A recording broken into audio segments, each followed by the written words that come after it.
Yes. അപ്പോൾ നമസ്കാരം, എല്ലാവർക്കും സഹകാരി പി എസ് സിയുടെ മറ്റൊരു ക്ലാസ്സിലേക്ക് ഹൃദ്യമായ സ്വാഗതം. അപ്പോൾ എല്ലാവരും ഹാപ്പിയായിട്ട്, പോസിറ്റീവായിട്ട്, സന്തോഷമായിട്ട്, ആരോഗ്യവാന്മാരും ആരോഗ്യവതികളുമായിട്ട് പഠിക്കാൻ ഊർജ്ജസ്വലരായിരിക്കുന്നു എന്ന പ്രതീക്ഷയോടുകൂടി ഇന്നത്തെ പഠനം നമ്മൾ ആരംഭിക്കാൻ പോവാണ്. കഴിഞ്ഞ ദിവസം നമ്മൾ നോക്കിയിരുന്ന, അല്ലെങ്കിൽ കഴിഞ്ഞ ദിവസങ്ങളിലായി കുറച്ച് ക്ലാസ്സുകളിലായി നിങ്ങൾക്ക് തന്നുകൊണ്ടിരുന്ന ഇന്ത്യൻ ഭൂപ്രകൃതി അല്ലെങ്കിൽ ദ ഫിസിയോഗ്രഫി ഓഫ് ഇന്ത്യ എന്നതുമായി ബന്ധപ്പെട്ട് വരുന്ന ഒരു ഫർദർ ഡിവിഷനാണ് ഇന്ന് നമ്മൾ പഠിക്കാൻ പോകുന്നത്. കുറച്ച് കൂടി കാര്യങ്ങൾ ഇന്ന് നമ്മൾ പഠിക്കുവാണ്. ഹിമാലയം പർവ്വതനിരകളുമായി ബന്ധപ്പെട്ട് അല്ലെങ്കിൽ ഉത്തര പർവ്വത മേഖലയുമായി ബന്ധപ്പെട്ട് വരുന്ന പർവ്വതനിരകളെ പറ്റി പഠിക്കുമ്പോൾ ഒരുപാടുണ്ട് നമുക്ക് മനസ്സിലാക്കാനായിട്ട്. റീജിയണൽ ഡിവിഷൻസും പാരലൽ റേഞ്ചസിൻ്റേതായ ഡിവിഷൻസും ഒക്കെ ആയിട്ട് ഒട്ടനവധി ക്ലാസിഫിക്കേഷൻസ് നമ്മൾ ഈ പറയുന്ന ഉത്തരപർവ്വത മേഖലയിൽ കണ്ടതാണ്, നോർത്തേൺ മൗണ്ടെയ്ൻസിൽ കണ്ടതാണ്. കഴിഞ്ഞ ദിവസം നമ്മൾ ഹിമാലയ പർവ്വതനിരയുടെ ഭാഗമായി വരുന്ന വിഭാഗങ്ങളെ പഠിച്ചു വന്നപ്പോൾ കശ്മീർ ഹിമാലയം എന്ന് പറയുന്ന ഒരു മേഖലയെ പറ്റിയിട്ടൊക്കെ ഡിസ്കഷൻ പറഞ്ഞതാണ് അല്ലേ. അപ്പോൾ റീജിയണൽ ഡിവിഷൻസ് ഓഫ് ഹിമാലയം എന്ന രീതിയിലുള്ള റീജിയണൽ ഡിവിഷൻസിനെ പറ്റിയിട്ടാണ് നമ്മൾ പഠിച്ചുകൊണ്ടിരുന്ന. ഓരോ ഡിവിഷനും ആ ഡിവിഷൻ്റേതായിട്ടുള്ള സവിശേഷതകൾ എന്തൊക്കെയാണ് എന്നുള്ളതുമാണ് കഴിഞ്ഞ ക്ലാസ്സിൽ നമ്മൾ ഡിസ്കസ് ചെയ്തത്. റീജിയണൽ ഡിവിഷൻസ് കഴിഞ്ഞ ക്ലാസ്സിൽ തുടങ്ങി വെച്ചു എന്ന് മാത്രമേ ഉള്ളൂ. കശ്മീർ ഹിമാലയം ഒക്കെയാണ് അവിടെ നോക്കിയിരുന്നത്. ഇങ്ങോട്ടേക്ക് ബാക്കി മറ്റ് ചില ഹിമാലയ പർവ്വത നിരകളെ പറ്റി കൂടി പഠിക്കേണ്ടതുണ്ട്, അല്ലെങ്കിൽ റീജിയണൽ ഡിവിഷൻസിനെ പറ്റി പഠിക്കേണ്ടത് കൂടിയുണ്ട്. അപ്പോൾ ബാക്കി അതിൻ്റെ തുടർക്കഥയായി വരുന്ന റീജിയണൽ ഡിവിഷൻസിലേക്ക് നമുക്കിന്ന് ആഴ്ന്നിറങ്ങി കുറച്ച് കൂടുതൽ ഇൻഫർമേഷൻസ് പഠിക്കാനായിട്ട് ശ്രമിക്കാം. അപ്പോൾ welcome back to the northern mountains, particularly Himalayas. കഴിഞ്ഞ ക്ലാസ്സിൽ നമ്മൾ ഈ കശ്മീർ ഹിമാലയം എന്ന് പറയുന്ന മേഖലയെ പറ്റി വളരെ വിശകലനം ചെയ്ത് പഠിച്ചപ്പോൾ കുറേ കാര്യങ്ങൾ കണ്ടതാണ്. ഹിമാലയ പർവ്വതനിര ഇന്ത്യയുടെ ഏറ്റവും വടക്കായി കാണുന്ന കശ്മീർ അല്ലെങ്കിൽ ലഡാക്ക് മേഖല മുതൽ അങ്ങ് കിഴക്ക് അരുണാചൽ പ്രദേശ് വരെ എക്സ്റ്റെൻഡ് ചെയ്ത് നിൽക്കുകയും ഇന്ത്യ, പാകിസ്ഥാൻ, ടിബറ്റ്, നേപ്പാൾ, ഭൂട്ടാൻ എന്നീ രാജ്യങ്ങളിലൂടെയൊക്കെ കടന്നുമൊക്കെ പോകുന്ന വളരെ വലിയൊരു മതിൽക്കെട്ട് പോലെ നിൽക്കുന്ന ഒരു നാച്ചുറൽ ബാരിയറായിട്ട് നിൽക്കുന്ന ഒരു പർവ്വതനിരയാണെന്ന് നമ്മൾ പറഞ്ഞതാണ്. ആ ഹിമാലയത്തിന് അതുകൊണ്ട് തന്നെ ഇത്രയും 2400ഓളം കിലോമീറ്റർ നീണ്ടു നിൽക്കുന്ന ഒരു വിസ്തൃതിയുള്ള പർവ്വതക്കെട്ടുകളായതുകൊണ്ട് തന്നെ ഇതിനെ നമുക്ക് പല ഡിവിഷൻസ് ആയിട്ട് തന്നെ പഠിക്കുന്നതായിരിക്കും അത്യുത്തമം. ബിക്കോസ് ഒരുപാട് വേരിയേഷൻസ് ഓരോ മേഖലയിലും കാണാൻ സാധിക്കും. അങ്ങനെയാണ് നമ്മൾ ആദ്യത്തെ ഡിവിഷനായ കശ്മീർ ഹിമാലയാസിനെയൊക്കെ നോക്കിപ്പോയത്. പിന്നീട് ഞാൻ ഈ പറഞ്ഞ മാതിരി കശ്മീർ ഹിമാലയം, ഹിമാചൽ ഹിമാലയം, ഉത്തരാഖണ്ഡ് ഹിമാലയം എന്നൊക്കെ പറഞ്ഞിട്ടുള്ള റീജിയണൽ സ്പെസിഫിക് ഡിവിഷൻസിന് പുറമെ സാധാരണയായി നമ്മൾ ഈ ഉത്തര പർവ്വത മേഖലയിൽ വരുന്ന അല്ലെങ്കിൽ ഹിമാലയ പർവ്വതത്തിൽ വരുമ്പോൾ പഠിക്കുന്ന പ്രധാനപ്പെട്ട 3 ഡിവിഷനുകൾ എന്ന് പറയുന്നത് 3 parallel റേഞ്ചസിനെ പറ്റിയിട്ടായിരിക്കും. Himadri, Himachal, ശിവാലിക്സ്. Himadri, Himachal, ശിവാലിക്സ്.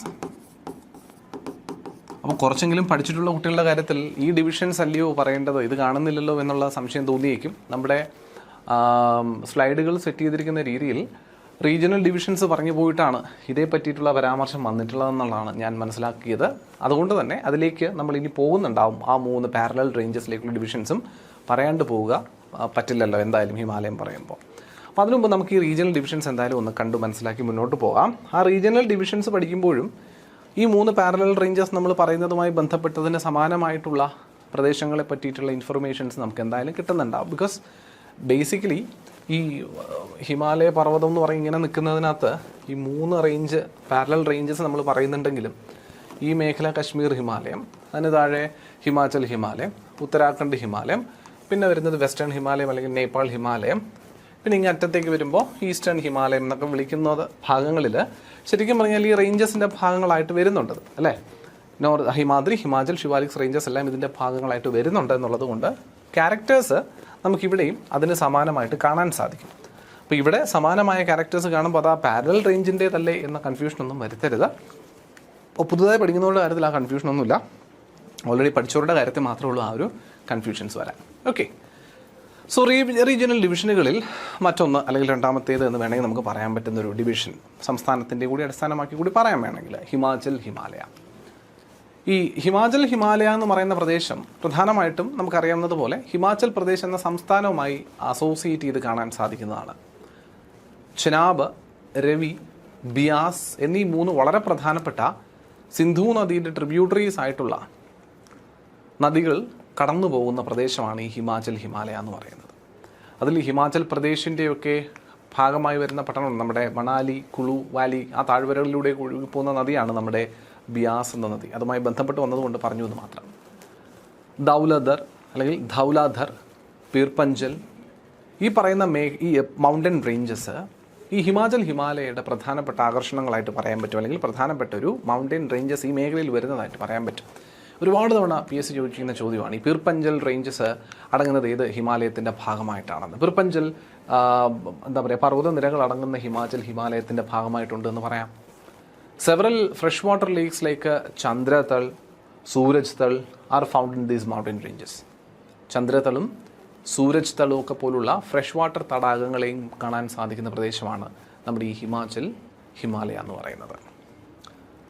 The Bara-Lachala Pass that connects Himachal Pradesh with Ladakh and Rohtang Pass that connects Kulu Valley with the Lahul and Spiti valleys are the important passes in the Himalayas.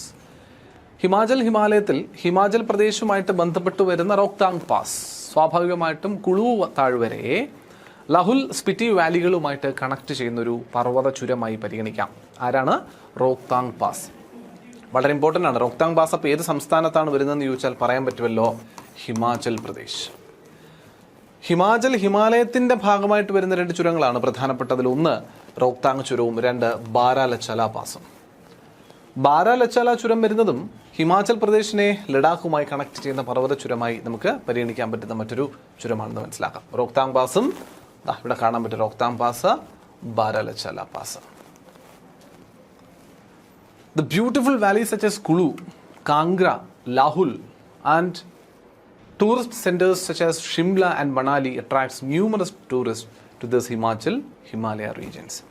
ഞാൻ തന്നെ നേരത്തെ പറഞ്ഞ പോലെയാണ്. ഇപ്പോൾ ഈ മണാലി, കുളു എന്നീ പറയുന്ന സ്ഥലങ്ങളെ അറിഞ്ഞുകൂടാത്ത ഒരു മലയാളിയും ഇല്ല.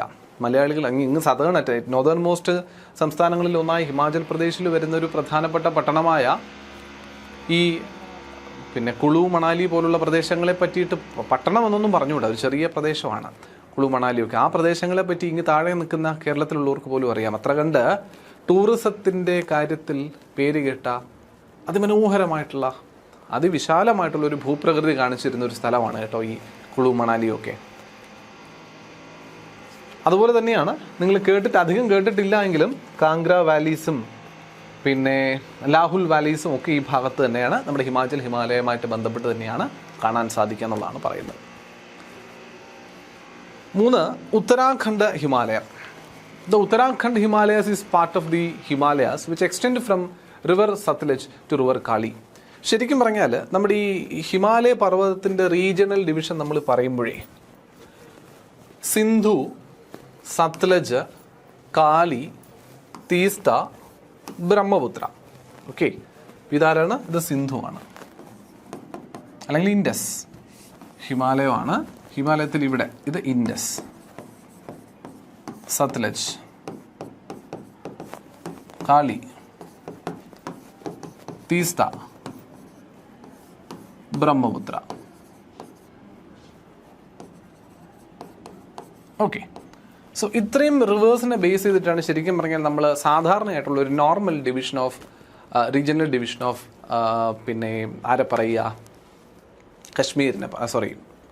ഹിമാലയത്തിനെ പറയുക. ഹിമാലയത്തിൻ്റെ ഒരു റീജിയണൽ ഡിവിഷനായിട്ട് പറയുന്നത് ഈ ഒരു രീതിയിലാണ്. ആ രീതിയിൽ ഈ ആദ്യം വരുന്നയാളെ വിളിക്കുക, ഇൻഡസ് മുതൽ സത്ലജ് വരെയുള്ള ആ ഒരു ഡിവിഷനെ വിളിക്കുന്ന പേര് പഞ്ചാബ് ഹിമാലയാസ് എന്നാണ്. ഇതാണ് വിളിക്കുന്നത് പഞ്ചാബ് ഹിമാലയാസ്. നിങ്ങൾ കണ്ടിട്ടുള്ളതാവും, കേട്ടിട്ടുള്ളതാവും. സിന്ധു മുതൽ സത്ലജ് വരെ. ഈ സത്ലജ് മുതൽ കാലി വരെ വരുന്നതാണ് കുമയൂൺ ഹിമാലയാസ്. കുമയൂൺ എന്ന് മലയാളത്തിൽ പറയും, കുമയൂൺ എന്നാണ് ഇംഗ്ലീഷ് എഴുതുക. കുമയൂൺ ഹിമാലയാസ് ഏതുവരെ? സത്ലജ് നദി മുതൽ കാളി നദി വരെ. ഈ കാളി നദി എന്നത് ശരിക്കും പറഞ്ഞാൽ ഇന്ത്യയും നേപ്പാൾ എന്ന രാജ്യത്തെ തമ്മിൽ വേർതിരിക്കുന്ന ഒരു അതിർത്തി നിർണയ വരയായിട്ട് പരിഗണിക്കാൻ പറ്റുന്ന ഒരു നദിയാണ് ശരിക്കും പറഞ്ഞാൽ കാളി നദി. അപ്പോൾ കാളി നദി കഴിഞ്ഞാൽ പിന്നെ അങ്ങോട്ട് രാജ്യം നേപ്പാളാണ്. അതുകൊണ്ട് തന്നെ നേപ്പാൾ ഹിമാലയാസ് എന്ന് വിളിക്കും.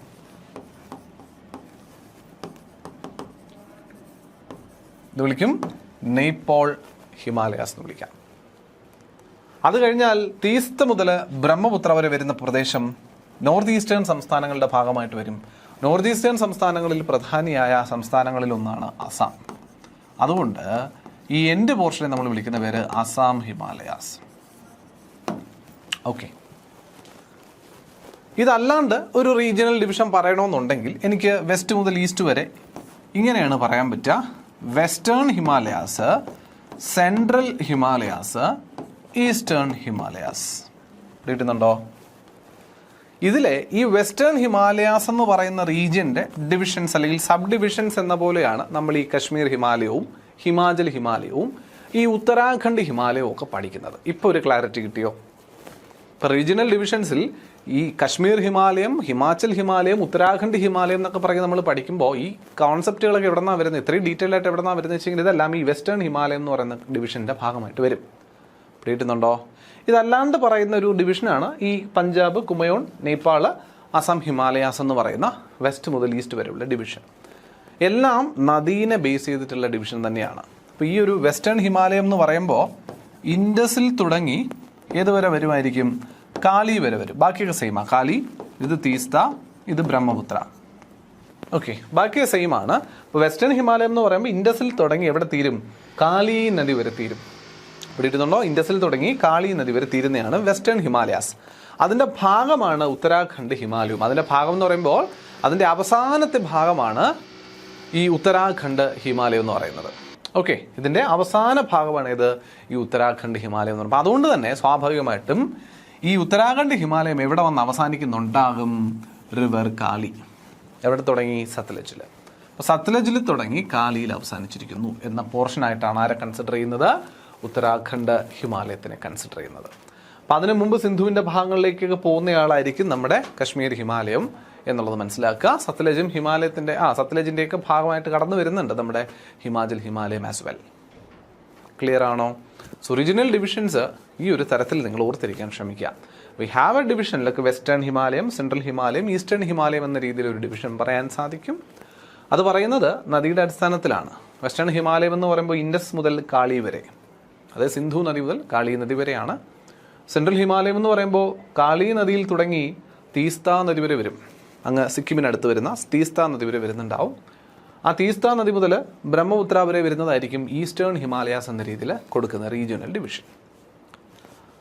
അതിനെ കുറച്ചുകൂടി ഒന്ന് എന്താ പറയുക, നാമകരണം ചെയ്യപ്പെട്ട് വിളിക്കുന്ന ഒരു ഡിവിഷനാണ് തൊട്ട് മുകളിൽ കണ്ട 4 ഡിവിഷൻ എന്ന് പറയുന്നത്. അവിടെ അഡീഷണലി നിങ്ങൾ ഈ പഠിക്കുന്നതിൽ നിന്നും വ്യത്യസ്തമായിട്ട് ഒരാളേ ഉള്ളൂ, ചെറിയൊരു വ്യത്യാസമേ ഉള്ളൂ. ആര്? സിന്ധുവിനും കാളിക്കും ഇടയിൽ ആര് കയറി വരുന്നു? ഒരു സത്ലജ് എന്ന ഡിവിഷനും കൂടി അവിടെ വരുന്നു എന്ന് മാത്രമേ ഉള്ളൂ കേട്ടോ.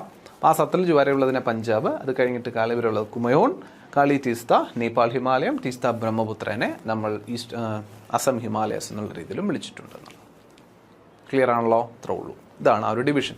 അപ്പോൾ ഇതിൽ ഈ വെസ്റ്റേൺ ഇന്ത്യ ഡിവിഷൻ്റെ ഭാഗമായിട്ടാണ് നമ്മൾ ഈ പറഞ്ഞുകൊണ്ടിരിക്കുന്നത് എന്നുള്ളത് ഓർത്തിരിക്കുക കേട്ടോ. ഉത്തരാഖണ്ഡ് ഹിമാലയമൊക്കെ അതിൻ്റെ ഭാഗമായിട്ടാണ് നമ്മൾ പറഞ്ഞു പോയത്. സോ നിങ്ങൾക്ക് ഈ കൺഫ്യൂഷൻസ് ഉണ്ടാവാൻ സാധ്യത ഉണ്ടെന്നുള്ളതുകൊണ്ടാണ് ഞാൻ ഇപ്പോൾ തന്നെ ഈ ഒരു ഡിവിഷൻ്റെ കാര്യം കൂടി പറഞ്ഞു പോയത്. ഇപ്പോൾ ക്ലിയർ അല്ലേ? ഇപ്പോൾ ഒരു ധാരണയൊക്കെ കിട്ടിയല്ലോ. എഴുതി വെച്ചേക്കുക കേട്ടോ. എന്തായാലും എഴുതി വെച്ച് പഠിച്ചു വയ്ക്കുക. ക്ലിയർ ആണല്ലോ? റെക്കോർഡിംഗ് ആയതുകൊണ്ട് നിങ്ങൾക്ക് വേണമെങ്കിൽ വീണ്ടും പോസ് ചെയ്ത് അത് കാണാനും സാധിക്കും. ഏത് തൊട്ട് ഇതുവരെ ഏത് വരുന്നു എന്നുള്ളതൊക്കെ നിങ്ങൾക്ക് കാണാൻ സാധിക്കും. ക്ലിയർ ആണേ? Right. Its western side is known as Gadwal Himalaya and the eastern side is known as Kumaon Himalaya. ഇതിൽ തന്നെ വെസ്റ്റേൺ സൈഡിനെ നമ്മൾ ഗഡ്വാൽ ഹിമാലയ എന്നും ഈസ്റ്റേൺ സൈഡിനെ കുമയോൺ ഹിമാലയ എന്നും വിളിക്കുന്നുണ്ട് എന്നുള്ളതാണ്. Several high peaks such as Nanda Devi, mount Kamet, Badrinath, Kedarnath etcetera are all situated in the Uttarakhand Himalaya. നമുക്ക് അറിയാവുന്ന കാര്യം അല്ലേ? നന്ദാദേവി കോട്ട്, നന്ദാദേവി, പിന്നെ മൗണ്ട് കൈമിറ്റ്, ബദ്രിനാഥ്, കേദാർനാഥ് ഒക്കെ ഉത്തരാഖണ്ഡിൻ്റെ ഭാഗമായിട്ട് വരുന്ന പ്രദേശങ്ങളാണെന്നുള്ളതാണ്. The Gangotri and Yamunotri glaciers, അതും നമുക്കറിയാം. ഇന്ത്യയിലെ ഏറ്റവും ഉയരം കൂടിയ, ഇന്ത്യയിലെ ഏറ്റവും നീളം കൂടിയ, ഇന്ത്യയിലെ ദേശീയ നദിയായ ഗംഗാനദി ഒറിജിനേറ്റ് ചെയ്യുന്ന ഹിമാനിയെ വിളിക്കുന്ന പേരാണ് ഗംഗോത്രി. ഇന്ത്യയിലെ ഏറ്റവും നീളം കൂടിയ നദിയായ ഗംഗാ നദിയുടെ ഏറ്റവും നീളം കൂടിയ ട്രിബ്യൂട്ടറിയായ യമുനാ നദി ഒറിജിനേറ്റ് ചെയ്യുന്നതും സമാനമായൊരു പ്രദേശത്ത് നിന്നാണ് യമുനോത്രി ഹിമാനിയിൽ നിന്ന്. ഈ ഗംഗോത്രി, യമുനോത്രി പോലുള്ള ഹിമാനികളുടെ എല്ലാം നിലനിൽപ്പ് അടങ്ങിയിരിക്കുന്നത് നമ്മൾ കൺസിഡർ ചെയ്യുന്നത് ഈ ഉത്തരാഖണ്ഡ് എന്ന പ്രദേശത്തിൻ്റെ ഭാഗമായിട്ടാണ്. അതുകൊണ്ട് തന്നെ ഉത്തരാഖണ്ഡ് ഹിമാലയത്തിൻ്റെ ഭാഗമാണ് ഗംഗോത്രി, യമുനോത്രി ഗ്ലേഷ്യറുകൾ എന്ന രീതിയിൽ നമുക്ക് കൺസിഡർ ചെയ്യാൻ പറ്റും.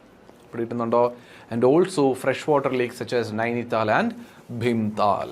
നൈനിതാൽ, ഭീംതാലൊക്കെ പോലുള്ള ഫ്രഷ് വാട്ടർ തടാകങ്ങളുടെയും പ്രസൻസ് ഉത്തരാഖണ്ഡ് ഹിമാലയത്തിൻ്റെ ഭാഗമായി കാണാൻ സാധിക്കും. ഇതൊക്കെ ഒരല്പം ക്ലിയർ ആയിട്ട് ഡീറ്റെയിൽഡ് ആയിട്ട് നിങ്ങൾ പഠിക്കുന്നതിന് കൂട്ടത്തിലുള്ള കണ്ടന്റുകളാണ്. ഭീംതാൽ എന്ന തടാകം സിറ്റുവേറ്റ് ചെയ്യുന്നത് ഏത് ഹിമാലയ നിരകളുടെ ഭാഗമായിട്ടാണ്, ഏത് ഹിമാലയത്തിൻ്റെ ഭാഗമായിട്ടാണ്, ഏത് പ്രദേശത്തിൻ്റെ ഭാഗമായിട്ടാണ്, ഇനി ഏത് സംസ്ഥാനത്തിൻ്റെ ഭാഗമായിട്ടാണെന്ന് ചോദിച്ചാൽ ഉത്തരാഖണ്ഡ് പറയാൻ സാധിക്കും. നൈനിറ്റാൾ, ഗംഗ, യമുന നദികളുടെ ഉത്ഭവം എവിടെ നിന്നാണ് ചോദിച്ചാലൊക്കെ നമുക്ക് പറയാൻ സാധിക്കുന്നതാണ് ഈ ഒരു ഗ്ലേഷ്യറിൻ്റെ പ്രത്യേകത, അല്ലെങ്കിൽ ഈ ഒരു സംസ്ഥാനം അല്ലെങ്കിൽ ഈ ഒരു പ്രദേശത്തിൻ്റെ പ്രത്യേകത എന്ന് പറയുന്നത്. ഉത്തരാഖണ്ഡ് ഹിമാലയത്തിൻ്റെ ഭാഗം, ഉത്തരാഖണ്ഡ് എന്ന സംസ്ഥാനത്തിൻ്റെ ഭാഗം. The flat valleys seen in between the lesser Himalayas and the Shivalik are called duns. അത് നമ്മൾ അങ്ങോട്ടേക്ക് പോകുമ്പോൾ പഠിച്ചാലും മതിയാവും കേട്ടോ. നമ്മൾ ഇവിടെ വരേണ്ടിയതല്ല. ഇത് ശരിക്കും പറഞ്ഞാൽ ഒരു പാരലൽ റേഞ്ചസ് നമ്മൾ പഠിക്കുമല്ലോ. ആ പാരലൽ റേഞ്ചസ് നമ്മൾ പഠിക്കുന്ന സമയത്ത് ഈ രണ്ടാമത്തെ റേഞ്ച് ഏത് ഹിമാചൽ എന്ന റേഞ്ചുമായി ബന്ധപ്പെട്ട് നമ്മൾ പഠിക്കുന്നതാണത്. ഹിമാചലിനും ഷിവാലിക്സിനും ഇടയിൽ കാണുന്ന ഈ ഒരു പ്രദേശത്ത് വരുന്ന താഴ്വരകളെ വിളിക്കുന്ന പേരാണ് ഡുൺസ്. ഡെറാഡൂൺ എന്നൊക്കെ പറയുന്നത് നിങ്ങൾ കേട്ടിട്ടില്ലേ? ഡെറാഡൂൺ, പാട്ലിഡൂൺ, കോട്ട്ലിഡൂൺ എന്ന് പറഞ്ഞ് കേട്ടിട്ടുണ്ടാകും. ആ ഡുണ്ണുകൾ എന്ന് പറയുന്നത് നമ്മൾ പാരലൽ റേഞ്ചസ് പഠിക്കുമ്പോൾ പഠിച്ചാൽ മതി. ഇപ്പോൾ നോക്കിയില്ലെങ്കിൽ കുഴപ്പമൊന്നുമില്ല. എന്നാലും കൂട്ടത്തിൽ പറഞ്ഞതുകൊണ്ട് ഒന്ന് അറിഞ്ഞിരിക്കുക നിങ്ങൾ. Okay, right. The alpine summer meadows along the higher altitude mountain slopes of this region are called bughyals. The bughyals, when get buried under snow during winter, is made use for winter tourism in many years. അപ്പോൾ ബുഗ്യാൽ എന്ന് പറയുന്നത് ശരിക്കും പറഞ്ഞാൽ ഈ ഒരു പുൽമേടുകൾ തന്നെയാണ് കേട്ടോ. ഈ സമ്മർ സമയത്ത് നല്ലപോലെ ചെറിയ പുല്ലുകളാൽ നിബിഡമായി നിൽക്കുന്ന പർവ്വത ചെരുവുകളാണ് ഈ ബുഗ്യാൽസ് എന്ന് പറയുന്നത്. അപ്പോൾ അവിടെ എന്താ പറയുക, ഒരു 3000-4000 മീറ്ററിനൊക്കെ മുകളിൽ വരുന്ന സ്ഥലങ്ങളിലാണ് ഇത് കാണാൻ പറ്റുക. ഈ ആട്ടിടയന്മാർ അവിടെ ബക്രി, ആട്, പിന്നെ യാക്കൊക്കെ വേണ്ടുവോളം കൃഷിയല്ലല്ലോ വളർത്തുന്ന കൂട്ടരുള്ള ആൾക്കാരാണല്ലോ ഈ ഹിമാചൽ, ഉത്തരാഖണ്ഡ് പ്രദേശങ്ങളിലൊക്കെ. അപ്പം അങ്ങനെയുള്ളവർക്കൊക്കെ ഈ ആടിനെ റെയർ ചെയ്യുന്നതിന് വേണ്ടിയിട്ടൊക്കെ ആശ്രയിക്കുന്ന സ്ഥലമാണ് ഈ പറയുന്ന ബുഗ്യാൽസ് എന്ന് പറയുന്നത്. പക്ഷേ സമ്മർ സമയങ്ങളിൽ മാത്രമേ ഇത് ഉണ്ടാവുള്ളൂ. വിൻ്ററിലേക്കൊക്കെ പോകുന്ന സമയത്ത് ഇവിടെ ആടുകൾക്ക് മേയാൻ സാധ്യമല്ല. കാരണം മഞ്ഞ് വീണ് മഞ്ഞ് പുതഞ്ഞ് നിൽക്കുന്ന സാഹചര്യമായിരിക്കും. അതുകൊണ്ട് തന്നെ ആ സമയങ്ങളിൽ ഇവിടം ടൂറിസം ആക്റ്റീവായിട്ട് നടക്കുന്നൊരു സാഹചര്യവും കാണാൻ സാധിക്കുന്നുള്ളതാണ് ബുഗ്യാൽസിൻ്റെ പ്രത്യേകത എന്ന് പറയുന്നത്. ഈ ഭാഗത്ത് വരുന്ന പർവ്വത ചുരങ്ങളെ പറ്റി ഒന്ന് മനസ്സിലാക്കിയാൽ, Traill's pass connects the Pindari valley to Milam valley. Milam വാലിനെ പിണ്ടാരി വാലിയുമായി കണക്ട് ചെയ്യുന്ന പാസ്സാണ് trails pass.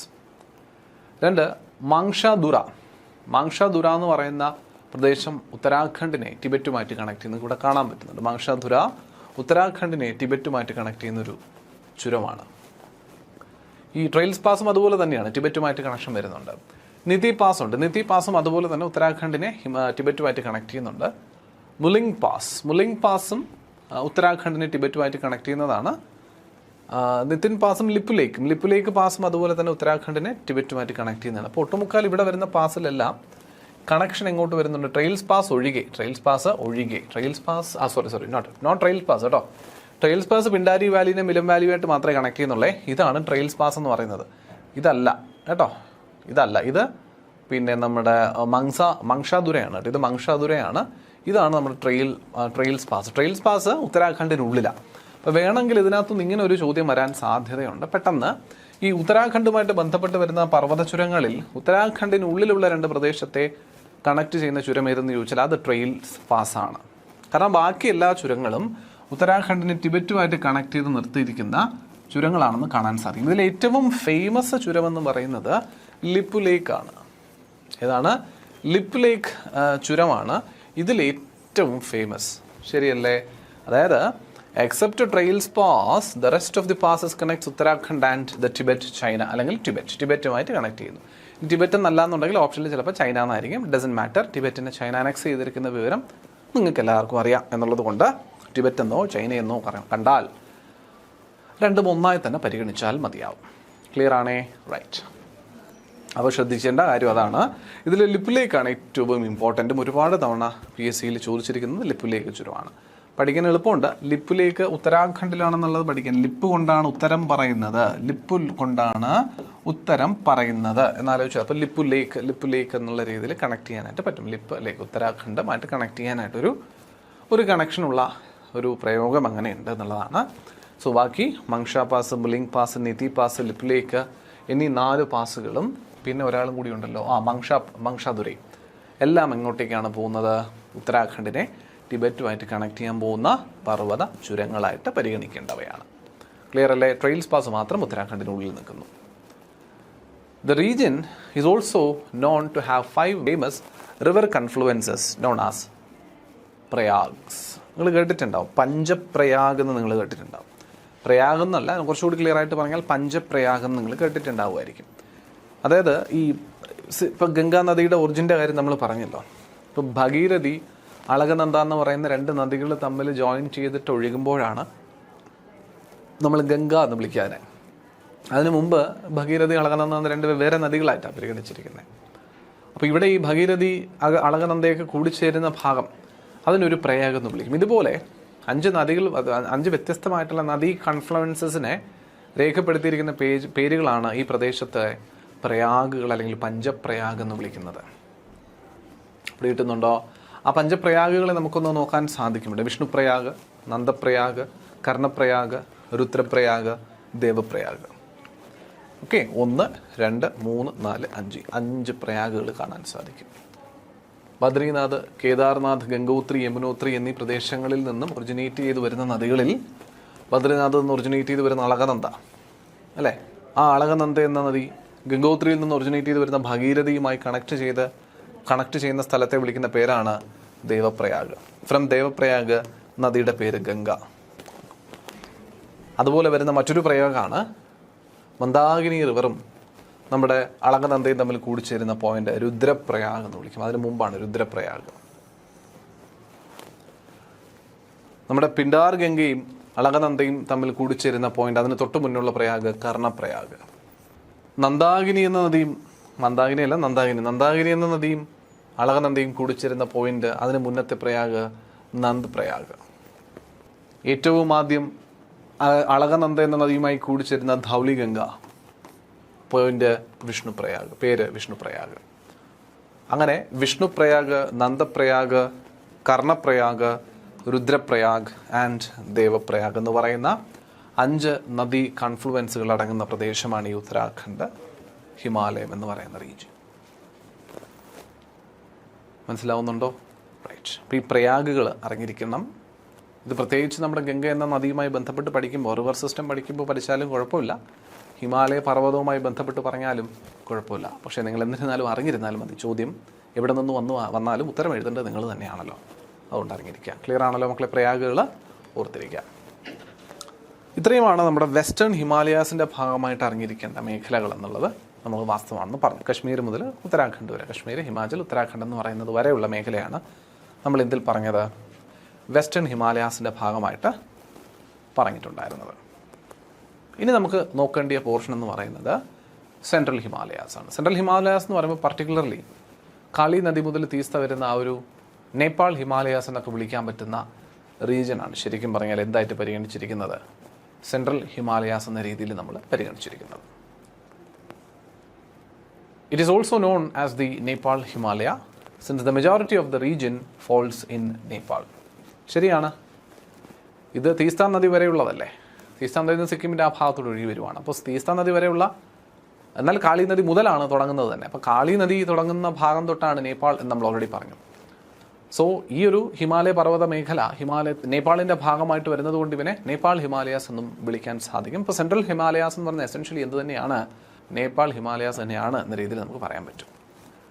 Only the western Sikkim and Darjeeling region of the central Himalayas are in India. Central ഹിമാലയസിൽ ആകെ വരുന്ന ഇന്ത്യയുടെ ഭാഗം എന്ന് പറയുമ്പോൾ സിക്കിമിൻ്റെ വെസ്റ്റേൺ പോർഷൻസ്, വെസ്റ്റേൺ സിക്കിമും ഡാർജിലിംഗും മാത്രമേ ഉള്ളൂ. ബാക്കിയെല്ലാം നേപ്പാളിൻ്റേതായ രീതിയിലാണ് ഈ ഒരു സെൻട്രൽ ഹിമാലയൻ റീജിയനിൽ. അപ്പോൾ ചോദ്യത്തിൽ സെൻട്രൽ ഹിമാലയൻ റീജിയനിൽ ഇന്ത്യയുടെ ഭാഗം ഒന്നും ഉൾപ്പെടുന്നില്ല എന്ന് ചോദിച്ചു കഴിഞ്ഞാൽ അത് ഉൾപ്പെടുന്നുണ്ട്. നമ്മുടെ വെസ്റ്റേൺ സിക്കിം എന്ന് പറയുന്നത് സെൻട്രൽ ഹിമാലയത്തിൻ്റെ ഭാഗമായിട്ട് നമുക്ക് പറയാൻ സാധിക്കും. സോ വി ഡു ഹാവ്, അതുകൊണ്ടാണ് നമ്മൾ ഇതിനകത്ത് ഹിമാലയൻ ഡിവിഷൻസിൽ സെൻട്രൽ ഹിമാലയസിനെ ഡീറ്റെയിൽ ആയിട്ട് പഠിക്കുകയൊക്കെ ചെയ്യുകയും കൂടി ചെയ്യുന്നത്. The world's highest peak, the mount Everest അല്ലേ, ലോകത്തിലെ ഏറ്റവും ഉയരം കൂടിയ കൊടുമുടിയായ മൗണ്ട് എവറസ്റ്റ്, അത് സിറ്റുവേറ്റ് ചെയ്തിരിക്കുന്നത് ഈ സെൻട്രൽ ഹിമാലയാസിൻ്റെ ഭാഗമായി ആണെന്ന് പറയാൻ പറ്റും. അതുപോലെ സിക്കിമിൽ കാണുന്ന മൗണ്ട് കാഞ്ചൻജംഗ, അതുപോലെ ഈ ഇന്ത്യ ചൈന ബോർഡറിൽ സിറ്റുവേറ്റ് ചെയ്തിരിക്കുന്ന നാഥുല പാസ്, സിക്കിമിൻ്റെ ഭാഗമായി കാണാൻ പറ്റുന്ന നാഥുല പാസ്, ഇതെല്ലാം അടങ്ങുന്നത് ഈ നേപ്പാൾ ഹിമാലയാസിൻ്റെ ഭാഗമാണ്, അല്ലെങ്കിൽ സെൻട്രൽ ഹിമാലയാസിൻ്റെ ഭാഗമാണെന്ന് പറയാം. മൗണ്ട് എവറസ്റ്റ് നേപ്പാൾ എന്ന രാജ്യത്ത് തന്നെയാണ്. മൗണ്ട് കാഞ്ചൻജംഗ എന്നത് നേപ്പാൾ ഹിമാലയത്തിൻ്റെ ഭാഗമായി, അല്ലെങ്കിൽ സെൻട്രൽ ഹിമാലയാസിൻ്റെ ഭാഗമായി ഇന്ത്യയിൽ സിക്കിം എന്ന സംസ്ഥാനത്ത് സ്ഥിതി ചെയ്യുന്ന ഉയരം കൂടിയ കൊടുമുടിയാണ്. ഈ ഉയരം കൂടിയ കൊടുമുടിയുടെ കാര്യം പറയുമ്പോൾ ലോകത്തിലെ ഏറ്റവും ഉയരം കൂടിയ കൊടുമുടിയാണ് നമ്മുടെ മൗണ്ട് എവറസ്റ്റ് നമ്മൾ പറഞ്ഞു. ഇന്ത്യയിലെ ഏറ്റവും ഉയരം കൂടിയ കൊടുമുടിയായി നമ്മൾ കണക്കാക്കുന്നത് mount കേറ്റുവിനെയാണ്, mount കേറ്റു.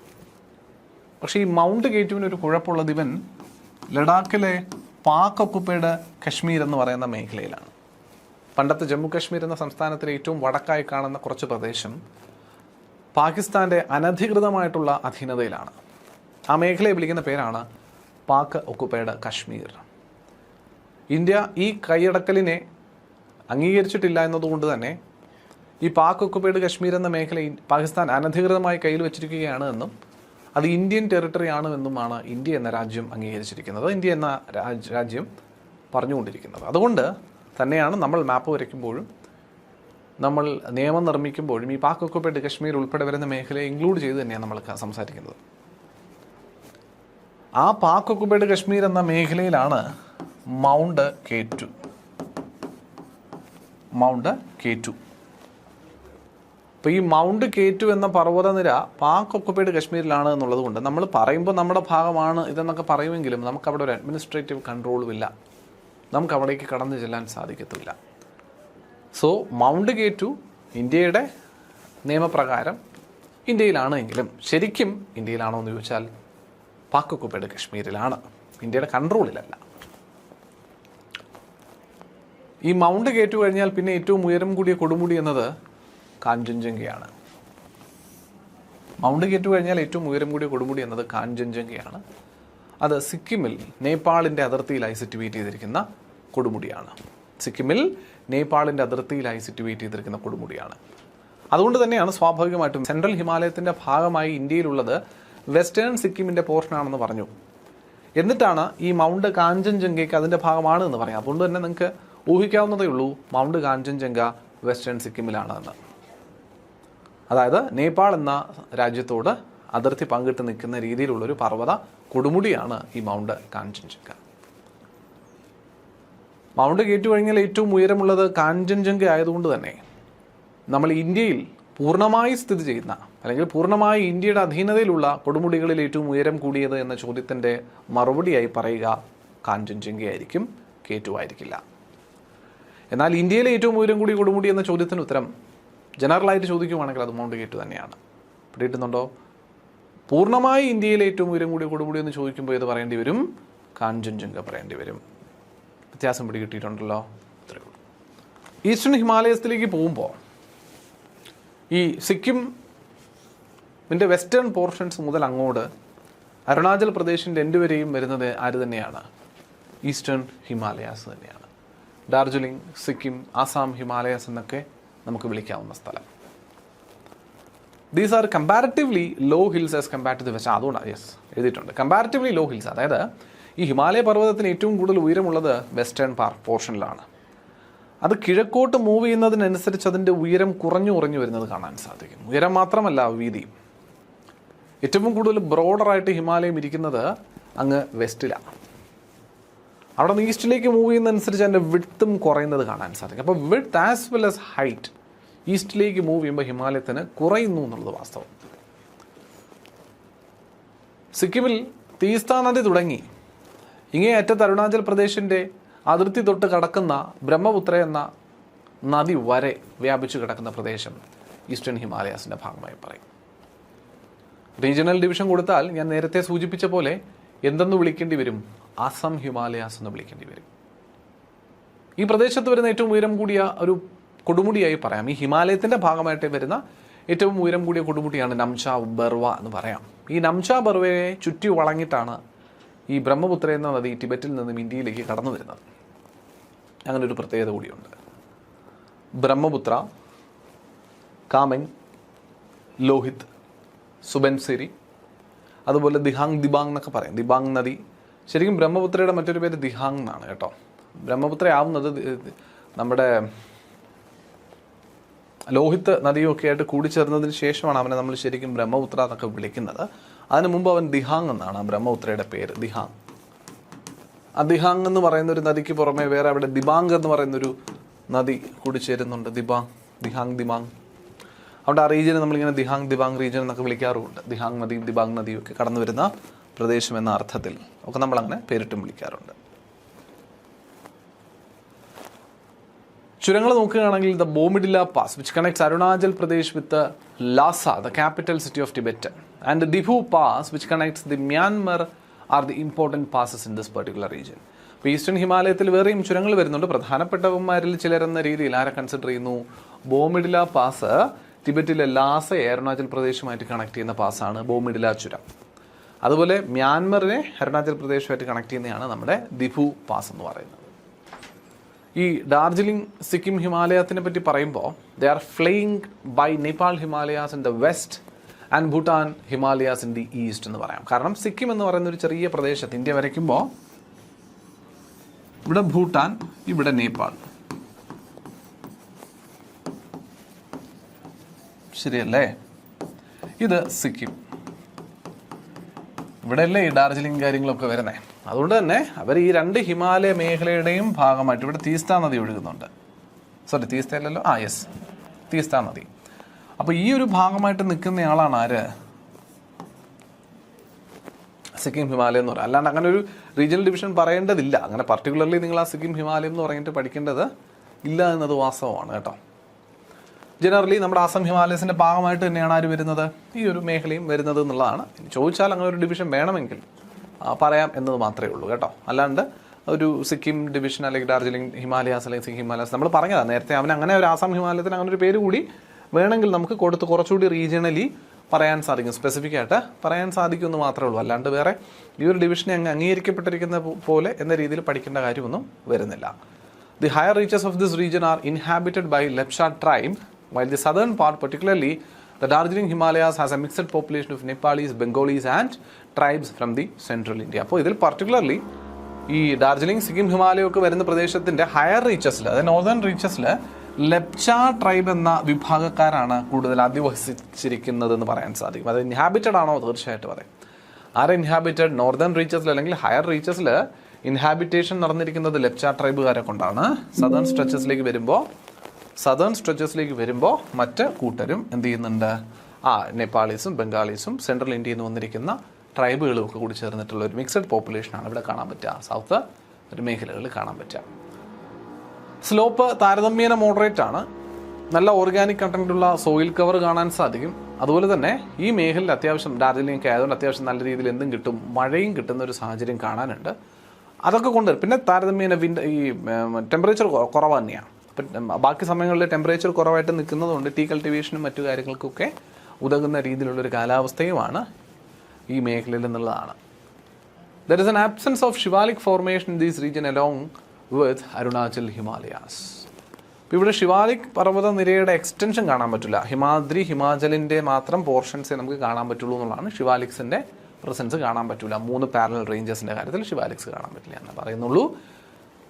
In place of Shivaliks, there are Dwar formations. ഷിവാലിക്സ് വരേണ്ടി, കാരണം ഷിവാലിക് എന്ന പർവ്വതനിരയ്ക്ക് എക്സ്റ്റൻഷൻ കുറവാണ് കേട്ടോ. അത് കുറച്ച് ദൂരം വന്നിട്ട് നിൽക്കുവാണ്. ഷിവാലിക് അങ്ങ് എക്സ്റ്റെൻഡ് ചെയ്യുന്നില്ല, ഈസ്റ്റേൺ ഹിമാലയം വരെ എക്സ്റ്റെൻഡ് ചെയ്യുന്നില്ല ഷിവാലിക്സ് എന്ന് പറയാൻ പറ്റും. ഉള്ളതിൽ ചെറുതാണ്. അതുകൊണ്ട് ഷിവാലിക്സ് നിൽക്കേണ്ടതിനടുത്ത് ഇവിടെ കണ്ടിരിക്കുന്ന ഫോർമേഷൻസിന് നമ്മൾ ദ്വാർ ഫോർമേഷൻസ് എന്ന് പറയും. എന്താ? Dwars are terrae floodplains at foothills. They are made up of loose sediments brought by the Himalayan rivers and makes it ideal for tea plantations. ഒന്നുമില്ല. ദ്വാർ ഫോർമേഷൻ എന്ന് പറയുമ്പോൾ താരതമ്യേന നമ്മൾ ഈ എക്കൽ നിക്ഷേപങ്ങൾ ഹിമാലയൻ നദികൾ കൊണ്ടുവന്നു, ഇപ്പോൾ തീസ്ത നദിയും മറ്റുമൊക്കെ കൊണ്ടുവരുന്ന എക്കൽ നിക്ഷേപങ്ങൾ നിക്ഷേപിക്കപ്പെട്ടുണ്ടായിരിക്കുന്ന ഫ്ലഡ് പ്ലെയിൻസ് ആണ് ശരിക്കും പറഞ്ഞാൽ ദ്വാർ എന്നുള്ള രീതിയിൽ അസം ഹിമാലയത്തിൻ്റെ ഭാഗമായിട്ട് അല്ലെങ്കിൽ സിക്കിം ഹിമാലയത്തിൻ്റെ ഭാഗമായിട്ട് വിളിക്കുന്നത് അല്ലെങ്കിൽ അറിയപ്പെടുന്നത് എന്ന് പറയാൻ സാധിക്കും. ഈ സിക്കിമിൽ നിന്ന് ടിബറ്റിലേക്കുള്ള കണക്ഷൻ വരുന്ന പാസ് ചുരമാണ് നാതുല പാസ്. അതുപോലെ ഭൂട്ടാനിലേക്ക് കണക്ട് ചെയ്യുന്ന ചുരം ജലപ്ല പാസ് കാണാൻ സാധിക്കുന്നുണ്ടല്ലോ. നാതുല സിക്കിമിൽ നിന്ന് ടിബറ്റിലേക്കുള്ളൊരു കണക്ഷനും ജലപ്ല സിക്കിമിൽ നിന്ന് ഭൂട്ടാനിലേക്കുള്ള കണക്ഷനും ഉറപ്പുവരുത്തുന്നുണ്ട്. Okay, right. അരുണാചൽ ഹിമാലയം ഏറ്റവും ഈസ്റ്റേൺ മോസ്റ്റ് പോയിന്റ് ആണ്. ഭൂട്ടാനും കഴിഞ്ഞിട്ട് ദിഫർ പാസ് വരെ എന്ന രീതിയിൽ ഈസ്റ്റിൽ കാണാൻ സാധിക്കുന്ന, ഈസ്റ്റേൺ മോസ്റ്റ് സൈഡിൽ കാണാൻ പറ്റുന്ന ഹിമാലയത്തിൻ്റെ ഡിവിഷൻ. കാങ്തോ, നംച ബർവയൊക്കെ ഈ അരുണാചൽ ഹിമാലയാസിൻ്റെ ഭാഗമായിട്ട് അല്ലെങ്കിൽ ഈസ്റ്റേൺ ഹിമാലയാസിൻ്റെ ഭാഗമായിട്ട് എന്ന രീതിയിൽ കാണാൻ സാധിക്കുന്നു എന്നുള്ളതാണ്. ഈസ്റ്റേൺ ഹിമാലയാസിൻ്റെ കാര്യത്തിൽ പറഞ്ഞത് കേട്ടോ. നംച ബർവ ശരിക്കും പറഞ്ഞാൽ അത് അരുണാചലിൻ്റെ ഉള്ളിൽ എന്ന രീതിയിൽ നമ്മൾ പറയുന്നില്ല, ഈസ്റ്റേൺ ഹിമാലയത്തിൻ്റെ ഭാഗമായിട്ടുണ്ട് എന്ന രീതിയിൽ നമ്മൾ കൺസിഡർ ചെയ്താൽ മതിയാവും. These ranges are dissected by fast flowing rivers from the north to south forming deep gorges. കാരണം അരുണാചൽ പ്രദേശിൽ അല്ലെങ്കിൽ അരുണാചൽ ഹിമാലയത്തിൻ്റെ ഭാഗമായിട്ട് നമുക്ക് കാണാൻ പറ്റും നല്ലപോലെ വേഗത്തിൽ ഒഴുകുന്ന ഈ നദികളൊക്കെ ഉള്ളതുകൊണ്ടേ, ഫാസ്റ്റ് ഫ്ലോയിങ് റിവേഴ്സൊക്കെ ഉള്ളതുകൊണ്ട് അത്യാവശ്യം ആഴത്തിലുള്ള ഗോർജസ്, ഗിരികന്ധര താഴ്വരകളും മറ്റുമൊക്കെ എന്ത് ചെയ്തിട്ടുണ്ട്, അതുപോലെ ഗോർജസും മറ്റുമൊക്കെ നല്ല താഴ്ന്നു പോകുന്ന വി ഷേപ്ഡ് ആയിട്ടുള്ള പ്രദേശങ്ങളൊക്കെ നദികൾ ഒഴുകുന്നതുമായി ബന്ധപ്പെട്ടിട്ട് ഫോം ചെയ്തിരിക്കുന്ന പ്രദേശമായിട്ട് നമുക്ക് കണക്കാക്കാൻ സാധിക്കും അല്ലെങ്കിൽ പറയാനായിട്ട് സാധിക്കും എന്നുള്ളതാണ്. അതുപോലെ തന്നെയാണ് നമ്മുടെ ബ്രഹ്മപുത്ര നദി ഒഴുകി വരുന്നത് അല്ലേ. നംച ബർവേനെ ക്രോസ് ചെയ്ത് ഇത്തരത്തിലുള്ള താഴ്വരകളിലൂടെ ഒഴുകി വരുന്ന നദിയാണ് നമ്മുടെ ബ്രഹ്മപുത്ര എന്ന് പറയുന്നത്. കാമിങ്, സുബൻസിരി, ദിഹാങ്, ലോഹിത് ഒക്കെ ഈ പ്രദേശത്ത് വരുന്ന ഇമ്പോർട്ടൻറ്റ് റിവേഴ്സാണ്, നമ്മൾ നേരത്തെ സൂചിപ്പിച്ച കാര്യമാണ്. അതുപോലെ മോൻപ, അബോർ, മിഷ്മി, നിയഷി, നാഗാസ് ഇതൊക്കെ ഈ അരുണാചൽ ഹിമാലയത്തിൻ്റെ അല്ലെങ്കിൽ ഈസ്റ്റേൺ ഹിമാലയത്തിൻ്റെ ഭാഗമായിട്ട് ജനറലി പർട്ടിക്കുലർലി നിങ്ങൾക്ക് ഇങ്ങനെ അരുണാചൽ ഹിമാലയം എന്ന രീതിയിൽ ചോദിക്കില്ല കേട്ടോ. അല്ലെങ്കിൽ സിക്കിം ഹിമാലയം, അരുണാചൽ ഹിമാലയം എന്ന രീതിയിലൊന്നും ഡിവൈഡ് ചെയ്ത് അത്ര കണ്ട് കീറി മുറിച്ച ഡിവിഷനിൽ ചോദ്യം ചോദിക്കുകയൊന്നുമില്ല. കാരണം എസെൻഷ്യലി ഇതിനകത്തെല്ലാം ഈസ്റ്റേൺ ഹിമാലയത്തിൻ്റെ ഭാഗമെന്ന രീതിയിൽ തന്നെ നിങ്ങൾ ഇതിനെ ഓവറോൾ ആയിട്ട് പഠിച്ചാൽ മതിയാവും. ഈവൻ ഈ ഇൻഡിവിജ്വൽ ആയിട്ടുള്ള ഡിവിഷനിലേക്ക് അരുണാചൽ ഹിമാലയം എന്ന രീതിയിലുള്ള ആ ഒരു ഡിവിഷനിലേക്ക് പോയില്ലെങ്കിലും കുഴപ്പമൊന്നുമില്ല കേട്ടോ. അപ്പം നമുക്ക് അതിൻ്റെ ഒരു എന്താ പറയുക, ഈസ്റ്റേൺ ഹിമാലയത്തിൻ്റെ ഭാഗമായിട്ട് നമുക്ക് കാണാൻ പറ്റുന്നുണ്ട്. കണ്ടോ, ബ്രഹ്മപുത്ര നദി ഒഴുകി വരുന്നത് കാണാം, ലോഹിത് നദി ജോയിൻ ചെയ്യുന്നത് കാണാം, അവിടെ ദിഹാങ്, അതുപോലെ തന്നെ ദിഹാങ് നദി ഉണ്ട്, അതിൻ്റെ മുകളിൽ നിന്ന് തന്നെ ദിഹാങ് നദി ഒറിജിനേറ്റ് ചെയ്യും. ബ്രഹ്മപുത്ര കുറച്ച് ദൂരം ഇങ്ങനെ ഈ ഒഴുകി വരുന്ന റൂട്ട് നമുക്ക് കണ്ടാൽ അറിയാം. ഈ റൂട്ടിലൂടെ നല്ല താഴ്വരകൾ ക്രിയേറ്റ് ചെയ്ത വി ഷേപ്ഡ് താഴ്വരകൾ ക്രിയേറ്റ് ചെയ്തിട്ടാണ് ഇവൻ ഒഴുകി വരിക. ഹൈറ്റുള്ള ഏരിയയാണ്, ഇത് മലനിര പ്രദേശമാണ്, മലയോര മേഖലയാണ് ഈ പ്രദേശം. ഇത് കഴിഞ്ഞ് ഇവൻ സമതലങ്ങളിലോട്ട് പ്രവേശിക്കുന്നത് ഈ അരുണാചലിൻ്റെ പകുതി കഴിഞ്ഞ സമതല പ്രദേശത്തോട്ട് കയറുവാണ്. അത് കഴിഞ്ഞ് പിന്നെ അവൻ്റെ സമതലത്തിൻ്റെ കണ്ടിന്യൂവേഷൻ വരുന്നത് ആസാം എന്ന സംസ്ഥാനത്തിലൂടെയാണ്. അതുകൊണ്ട് തന്നെയാണ് ഏറ്റവും കൂടുതൽ ബ്രഹ്മപുത്ര ഫ്ലഡിങ് ഉണ്ടാക്കുന്നത് ഈ ആസാം എന്ന സംസ്ഥാനത്താണെന്ന് പറയാൻ പറ്റുന്നത്. കാരണം പിന്നീട് ഇങ്ങോട്ട് ഫുൾ ഇത് സമതലമാണ്. ഈ സമതലത്തിലൂടെയാണ് ബ്രഹ്മപുത്ര ഒഴുകി എവിടേക്ക് എത്തുന്നത്, ബംഗ്ലാദേശിലേക്ക് എത്തുന്നത്. Okay, right. Abor hills, Miri hills, Dafla hills, പിന്നെ മിഷ്മി ഹിൽസ് ഒക്കെ നമുക്ക് കാണാം. ഇങ്ങനെ അരുണാചൽ പ്രദേശിൻ്റെ ഭാഗമായിട്ട് കാണുന്ന ചെറിയ ചെറിയ പർവ്വതങ്ങളായിട്ട് പറയുന്നതാണ്. പേരുകൾ വെറുതെ ഒന്ന് ഓർത്തിരുന്നോളൂ, ഇതിനെപ്പറ്റി വേറൊന്നും ചോദിക്കില്ല. ചിലപ്പോൾ അബോർ ഹിൽസ് കാണുന്നത് സംസ്ഥാനത്തിൻ്റെ ഭാഗമായിട്ടാണെന്നൊക്കെ വേണമെങ്കിൽ ചോദിക്കാവുന്നതേ ഉള്ളൂ. അങ്ങനെയാണെങ്കിൽ മാത്രം അറിയാൻ വേണ്ടിയിട്ട് ഒന്ന് എഴുതിയിരുന്നാൽ മതി കേട്ടോ. യെസ്. അതുപോലെ these regions are inhabited by different tribes who practice slash and burn cultivation known as ജുമിങ്. ജുമിങ് എന്ന രീതിയിൽ ഒരു പെർട്ടിക്കുലർ കൾട്ടിവേഷൻ രീതി ഫോളോ ചെയ്യുന്ന ഒരാൾക്കാരും കൂടിയുള്ള ട്രൈബുകളും കൂടിയുള്ള മേഖലയും കൂടിയാണ് ഈ അരുണാചൽ ഹിമാലയത്തിൻ്റെ ഭാഗമായിട്ട് എന്നുള്ളതാണ് നമ്മൾ പറഞ്ഞത്. ഓക്കെ, ബോമിഡില ചുരം നിങ്ങൾക്ക് കാണാൻ സാധിക്കുന്നുണ്ട്.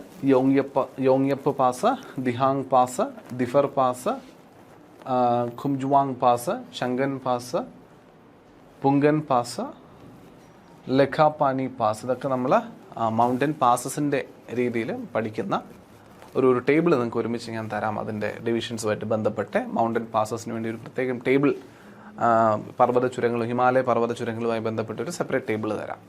അതൊന്നായിരിക്കും നിങ്ങൾക്ക് കണക്ട് ചെയ്യാൻ എളുപ്പം. ഇവന്മാരെല്ലാം മ്യാൻമറുമായിട്ട് കണക്ട് ചെയ്യുന്നവന്മാർ 1, 2, 3, 4, 5 പേരുണ്ടല്ലേ. മ്യാൻമറുമായിട്ട് മാത്രം കണക്ട് ചെയ്യുന്നവന്മാരുണ്ട്.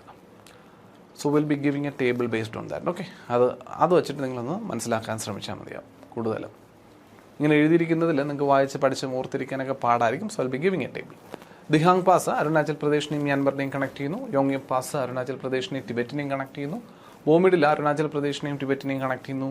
ദിഫു അരുണാചലിനെയും മ്യാൻമറിനെയും കണക്ട് ചെയ്യുന്നു അല്ലേ. നേരത്തെ നമ്മൾ കണ്ട പാസുകളിൽ ഈ പൂർവാഞ്ചൽ എന്ന് പറയുന്ന ഈ ഒരു മേഖല ഉണ്ടല്ലോ, ഹിമാലയ പർവ്വതത്തിൻ്റെ ട്രാൻസ് ഹിമാലയം പിന്നെ പൂർവാഞ്ചൽ, ഈസ്റ്റേൺ ഹിമാലയാസ് എന്ന് ഞാൻ പറഞ്ഞ ആ ഡിവിഷൻ്റെ ഭാഗമായിട്ട് വരുന്നതാണ് ഈ പൂർവാഞ്ചൽ. എസെൻഷ്യലി തൊട്ട് മുന്നേ നമ്മൾ പറഞ്ഞിരിക്കുന്ന മേഖലകളുമായി ബന്ധപ്പെട്ട ഡിവിഷൻ തന്നെയാണ് പൂർവാഞ്ചലിൻ്റേതായി പറയാനുള്ളതെങ്കിൽ കുറച്ചുകൂടി അഡീഷൻ പറയണം. കാരണം ഈ പൂർവാഞ്ചൽ എന്നത് നമ്മൾ പറഞ്ഞ അരുണാചൽ ഹിമാലയം വരെ വന്നിരിക്കുന്ന ഈസ്റ്റേൺ ഹിമാലയൻ ഡിവിഷൻസ് ഇതുവരെ വന്നിട്ടുണ്ട് എങ്കിൽ ഈ പൂർവാഞ്ചൽ എന്ന മലനിരയുടെ ഡിവിഷൻ കുറച്ചുകൂടി താഴോട്ട് എക്സ്റ്റെൻഡ് ചെയ്ത് ബെൻഡ് ചെയ്ത് നിൽക്കുന്ന സാഹചര്യത്തിൽ കാണാൻ പറ്റും. അപ്പോൾ ചെറിയൊരു അഡീഷൻ നമുക്ക് പറയാൻ പറ്റും. പക്ഷേ ബാക്കി more or less features remains the same as eastern Himalayas. Eastern ഹിമാലയാസിൽ നമ്മൾ പഠിച്ച കാര്യങ്ങളോട് സമാനമായിട്ടുള്ള ഫീച്ചേഴ്സ് തന്നെയാണ് എവിടെയും കാണാൻ പറ്റുക, പൂർവാഞ്ചലും കാണാൻ പറ്റുക. These are part of the Himalayan mountain system having their general alignment from the north to south. സാധാരണ വെസ്റ്റ് ടു ഈസ്റ്റ് ആണ് നമ്മുടെ ഹിമാലയത്തിൻ്റെ ഒരു അലൈൻമെൻറ്റ് കിടന്നത് കാണാൻ പറ്റുന്നുണ്ടാവുക. പക്ഷേ ഇവിടെ പൂർവാഞ്ചലിൻ്റെ കാര്യത്തിൽ നമുക്ക് നോർത്ത് ടു സൗത്ത് എന്ന രീതിയിൽ അലൈൻമെൻറ്റ് കാണാൻ പറ്റും. കണ്ടോ, ഈ ഒരു രീതിയിലാണ് സാധാരണ പോകുന്ന ഹിമാലയം ഇവിടെ നിന്ന് ഇങ്ങനെയല്ലേ. പക്ഷേ പൂർവാഞ്ചലം എന്ന് പറയുമ്പോൾ ഈ ഒരു രീതിയിലാണ് കാണാൻ പറ്റുക. അപ്പോൾ this is how Himalayas are actually, അല്ലെങ്കിൽ northern mountains are actually situated. ഇന്ത്യയുടെ നോർത്തേൺ മൗണ്ടൻ റേഞ്ചസ് ശരിക്കും സിറ്റുവേറ്റ് ചെയ്തിരിക്കുന്ന രീതി എന്ന് പറയുമ്പോൾ ഇങ്ങനെയാണ്. ഇത്രയും നമ്മുടെ ഹിമാലയവും പിന്നെ ഇവിടെ നിന്ന് ഇങ്ങോട്ടൊരു ട്രാൻസ് ഹിമാലയവും, ഇതിനെ നമ്മൾ പൂർവാഞ്ചൽ എന്നും പറയും. അതാണ് അതിൻ്റെ ഒരു രീതി എന്ന് പറയുന്നത്. In the north, they are known as Patkai Bum, Naga Hills, the Manipur Hills, and in the south as Mizo or Lushai Hills. പല പല പേരുകളിലായിട്ട് നമുക്ക് പൂർവാഞ്ചലിനെ ഡിഫറൻഷ്യേറ്റ് ചെയ്യാമെന്നാണ് പറയുന്നത്. പട്കായ് ബം എന്നും അല്ലെങ്കിൽ ഇങ്ങനെ പറഞ്ഞാലും മതി കേട്ടോ. ഇതിനകത്ത് Patkai Bum, Naga hills, Manipur hills, Mizo hills, Jaintia hills, ഇങ്ങനെ വരുന്ന ഹിൽസുകളെല്ലാം ഏതിൻ്റെ ഭാഗമായിട്ട് വരുന്നതാണ്?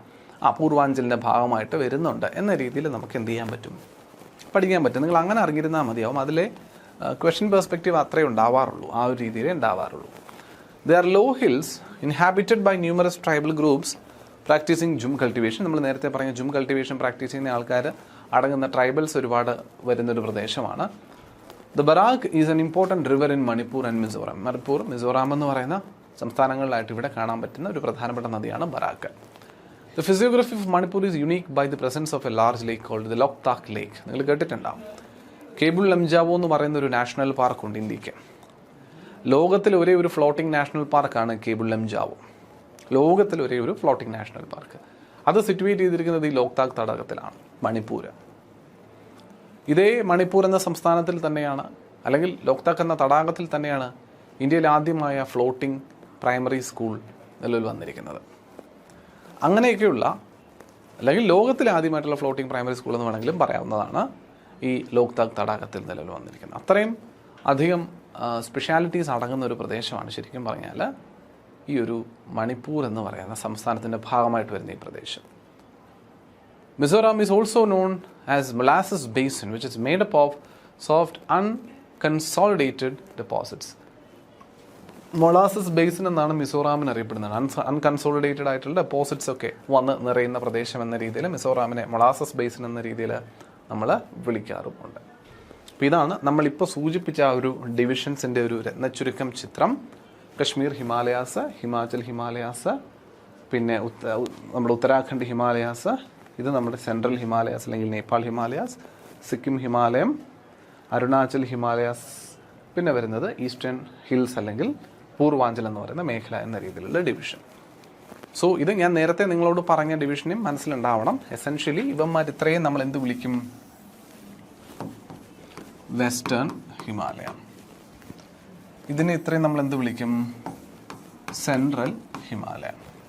And this region is entirely called as the eastern Himalayam. Clear ആണോ? അതാണ് Kashmir, Himachal, Uttarakhand Himalayas are coming part of the western Himalayas എന്ന് ഞാൻ പറഞ്ഞിട്ടുണ്ടായത്. ക്ലിയർ അല്ലേ? ഇതുവരെ നമ്മൾ ഡിസ്കസ് ചെയ്ത കാര്യം വ്യക്തമായിട്ട് മനസ്സിലായിട്ടുണ്ടോ പിള്ളേരെ? യെസ്. സോ കൺഫ്യൂഷൻസ് ഒന്നും ഇല്ലാണ്ട് തന്നെ പരമാവധി മനസ്സിൽ ശ്രദ്ധിക്കുക ഈ കാര്യങ്ങൾ ഞാൻ പറഞ്ഞത്.